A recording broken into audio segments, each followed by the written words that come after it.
Hello viewers, আসসালামু আলাইকুম। আপনারা সবাই কেমন আছেন? আশা করি অনেক অনেক ভালো আছেন। তো আজকে আপনাদেরকে দেখাবো আপনার এনআইডি কার্ড দিয়ে আপনি কয়টা সিম রেজিস্ট্রেশন করছেন সেটা দেখাবো, কিভাবে বের করতে হয়। তো ভিডিওটা শুরু করার আগে আপনি যদি আমার চ্যানেলে নতুন হন তাহলে অবশ্যই চ্যানেলটি সাবস্ক্রাইব করবেন, পাশে থেকে বেল আইকনটি বাজিয়ে দেবেন পরবর্তী ভিডিও পাওয়ার জন্য। তো চলুন বন্ধুরা, ভিডিওটি শুরু করা যাক। তো আপনারা ডায়াল পেডে যাবেন, ডায়াল পেডে তারপর লিখবেন হলো *16001#। লেখা আপনি ডায়াল করে দিবেন।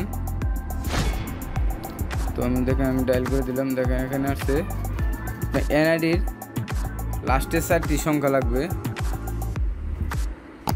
এনআইডির লাস্টের 4টি সংখ্যা লাগবে। তো আমি লাস্টের 4টি সংখ্যা দিয়ে দিতেছি।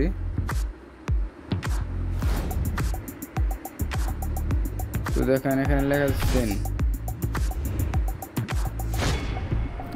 এখানে সেন্ডে ক্লিক করবেন।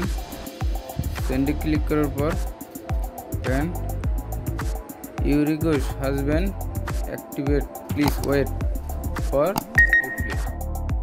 দেখেন আপনারা দেখতে পাচ্ছেন অলরেডি মেসেজ এসে পড়ছে। তো আপনাদেরকে আমি সরাসরি দেখাবো। আমি এসএমএসে যাব। তবে দেখেন আমার নামে 11টা সিম আছে।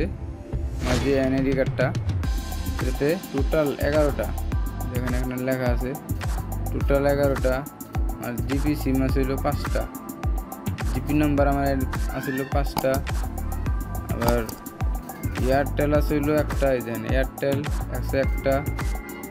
বাংলা লিঙ্ক আছিল 3টা। বাংলা লিঙ্ক 3টা। তারপর আছিল রবি। এখানে রবি আছিল 2টা। রবি আছে আমার 2টা। আপনি খুব সহজেই আপনার নামে কয়টা সিম আছে খুব সহজভাবে বের করে নিতে পারবেন। তো আজকে এই পর্যন্ত ভিডিওটা। যদি ভিডিওটা ভালো লাগে তাহলে অবশ্যই একটি লাইক দিবেন, কমেন্টস করে আপনার মূল্যবান মতামতটি জানিয়ে দিবেন। আর আপনি যদি আমার চ্যানেলে নতুন হন তাহলে অবশ্যই চ্যানেলটি সাবস্ক্রাইব করে পাশে থাকা বেল আইকনটি বাজিয়ে দিবেন পরবর্তী ভিডিও পাওয়ার জন্য। সবাই ভালো থাকুন, সুস্থ থাকুন। আল্লাহ হাফেজ।